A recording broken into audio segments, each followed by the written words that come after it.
Hello children, it's Mr Veale here. Of course, I'm your head teacher and well, today is quite a somber day in some senses because today is the 11th of November and you will know hopefully that today is known as Remembrance Day, and it's not really going to be the same this year, is it? Because normally we would gather in either the infant hall or the junior hall to have our act of remembrance, where we remember all of those brave men and women who have fought for our country and unfortunately have either died in that important service looking after our country, or who have become physically, emotionally, or mentally injured or wounded.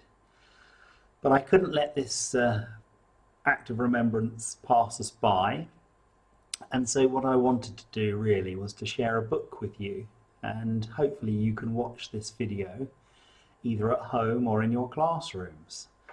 So the book I want to share with you is called Remembrance Day, and it's from a series of great events books, and this is 1918, and it's by Gillian Clements.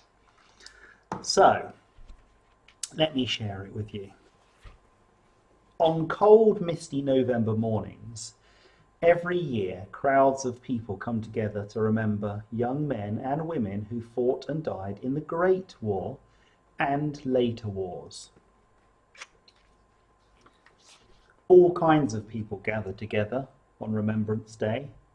As the vicar speaks, they grow silent. He says, "At the 11th hour, on the 11th day of the 11th month, we have come here to remember those who gave their lives in the Great War, and all the wars that followed." The Great War was from 1914 to 1918, and it was actually called the War to End All Wars. In those 4 terrible years, 8 million soldiers met their deaths fighting for their countries. Though the war began in Europe, it drew in armies from every corner of the world, and no continent escaped its terrible destruction. The Great War story began in Sarajevo, which is in Serbia, on the 28th of June 1914. A young Serb, Gavrilo Princip, rushed from a crowd as a gleaming black car passed by. Bang, bang! In a moment, the car's passengers, Archduke Franz Ferdinand of Austria and his wife, lay dead. Archduke Franz Ferdinand was heir to the throne of a vast Austria-Hungarian empire. Of course, the Austrians were furious with the Serbs for killing him. They declared war on Serbia, so Russia, Serbia's friend, declared war on the Austrians. France supported the Russians, and on the 1st of August, Germany joined in too, lining up with the Austrians and declaring war on Russia and France. It was like a row of toppling dominoes. When the Germans invaded Belgium on their way to attack France, Britain entered the fight. Most of Europe was now at war. Everywhere, young men seemed eager to fight for their countries.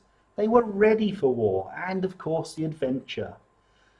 "We don't want you to lose, but we think you ought to go," sang Britain's music hall singers. And newspapers called on patriotic Englishmen, Scotsmen, Welshmen and Irishmen to enlist and fight the Germans. "If we do not join the war, then Germany will rule the seas and all of Europe," one politician declared. "It will be a short war if we strike quickly," the generals promised. But a few people, called conscientious objectors, refused to fight. "We cannot kill people," they said. Newspapers called them hordes of cowards. Mostly people agreed with the war. The armies lined up to fight each other. They fell into 2 camps: the Central Powers, which were Austria, Germany and Turkey, and the Allies, which were France, Britain, Russia, Italy and Japan. Each army made its way to the fronts and the battle lines where they would be fighting one another. Fighting soon began in Europe and in countries and colonies around the world, even in Africa, Samoa and New Guinea. India sent 1.5 million volunteers to help its ruler Britain. Africans fought too, for whichever European country controlled them. It could be for France, Britain, or Germany. Now thousands of British soldiers crossed the Channel to Belgium, and with their French allies faced the German army on the Western Front. In the Belgian countryside at Mons, Marne and Ypres, each army dug long narrow ditches known as trenches, where they could shelter from the enemy fire. The Great War will always be remembered for its trench warfare. Sometimes the trenches stretch over 1,000 kilometres. In places, just a few hundred metres of no man's land separated the opposing armies. The soldiers fought over no man's land and tried to win it. It was really hard going. Trenches were not the only creation of the Great War. There were many new weapons too. From the start, the Germans had rifles, grenades and machine guns. "Those machine guns are overrated," said Britain's General Haig, but soon his soldiers had machine guns too. To help them win, each side tried even more deadly weapons: planes, tanks and gas. In 1915 the Germans attacked with gas. One gas made the soldiers choke and gasp, and another burnt their skin or blinded them. "This is not war, it is the ending of the world," said one Indian soldier. In the skies above, aeroplanes dropped bombs or fired on enemy lines with machine guns. Back in Britain, the First Lord of the Admiralty, Winston Churchill, had a great idea. "We need steam tractors." These armoured tanks would cross through trenches and break through the Huns' barbed wire, and so another deadly weapon entered the war. At sea, Allied battleships blocked Germany's coast. Well, if no food or fuel gets through, they reasoned, then the German people will have to surrender.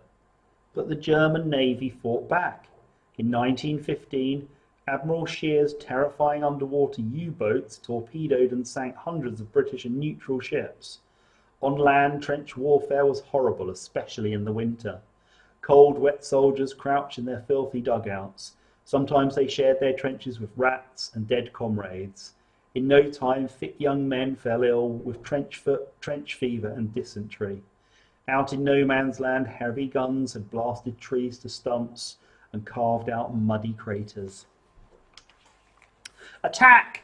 shouted orders sent soldiers scrambling over the top of the trenches. They struggled to advance across no man's land.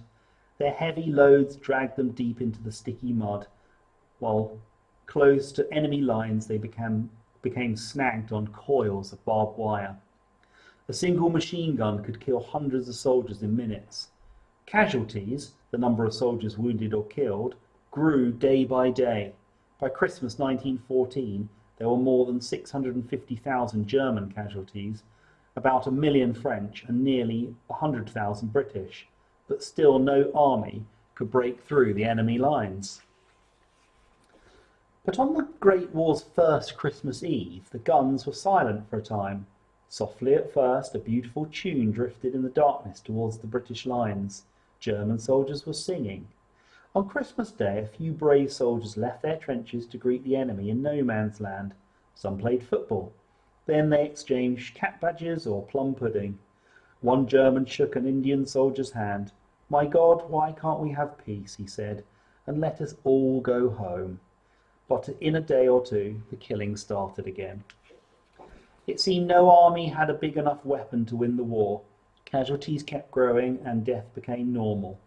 When the Germans attacked Verdun in France in 1916, each side lost 500,000 men. "England will have to accustom herself to far greater losses before we finally crush the German army," said one officer. Again and again, in different battles and in different places, men fought bravely for little or no gain. In 1915 at Gallipoli in Turkey, British and French troops, young Australians and New Zealanders struggled up a steep hill to attack the Turks. They fought for 6 months before the Allies retreated, having lost nearly 50,000 men. The Turks had won the battle, but they had lost even more men, 55,000. The war, the noise of the shells and the terrible sights of death drove men to despair. Some harmed themselves to get out of the war, but Allied generals still ordered their men onto the attack. Sometimes a few soldiers protested and refused to fight, but soldiers could be shot if they disobeyed any orders. At the Battle of the Somme in France in 1916, there were 650,000 Allied casualties, Britons, Frenchmen, Australians, New Zealanders and South Africans, and 500,000 German casualties. Next year at Passchendaele, Canadians and other Allies lost 320,000 men, dead and wounded, for just 8 kilometres of land. As the war dragged on, it was friends, letters from home, rum and free cigarettes that kept most soldiers happy and sane. They sang and made up funny new words for hymns to raise a bit of a laugh. In Britain, on the home front, the war had been popular at first, but then people heard about the trenches and the casualties. By 1917, 7 million soldiers from many countries had died. The wounded total was 45 million. Politicians told the women, "Keep the home fires burning till the boys come home." But millions of men just simply never returned. With the men away at war, women took over their jobs, doing a man's work in factories and offices. Many women worked as nurses and ambulance drivers as well. As the war continued, there were food shortages and rationing. It was a difficult time for everyone. Though far from the battlefield, civilians were not always safe.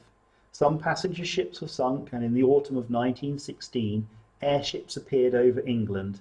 These Zeppelins from Germany dropped hundreds of bombs over Kent and London.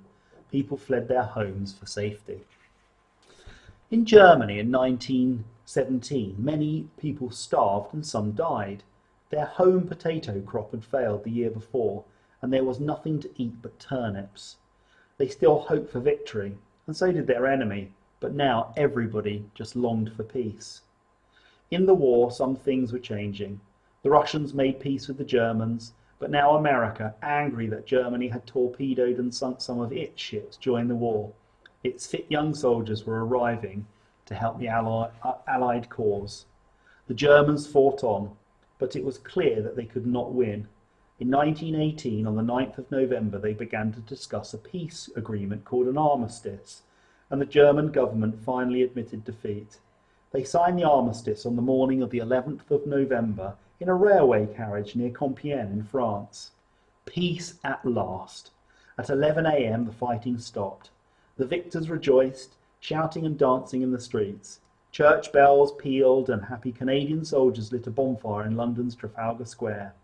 In France, Parisians celebrated the victory all day and all night. In 1919, in Paris, countries formed the League of Nations to try and stop any future wars. Then politicians signed the Treaty of Versailles to end war properly. With peace, soldiers returned to their families and to work if they could, but many carried the scars of war. They were blinded, gassed, or still terrified by noise. Some people said they were shell-shocked. After this, people agreed there must never be another war. They tried to live a normal life and forget the horrors. But the English poet Siegfried Sassoon wrote sadly, "Have you forgotten yet? Look down and swear by the slain of the war that you'll never forget."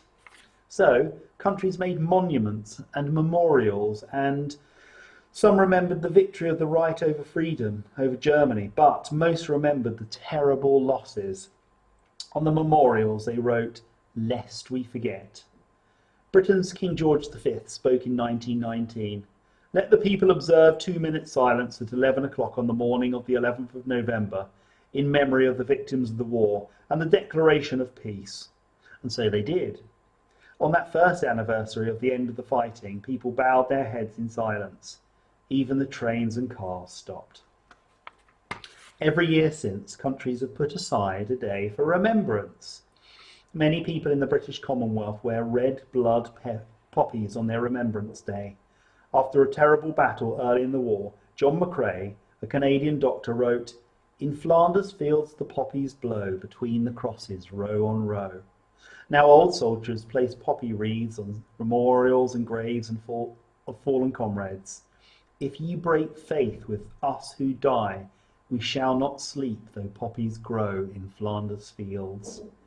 A commission set up in 1917 still looks after the graves of all the Commonwealth soldiers who died.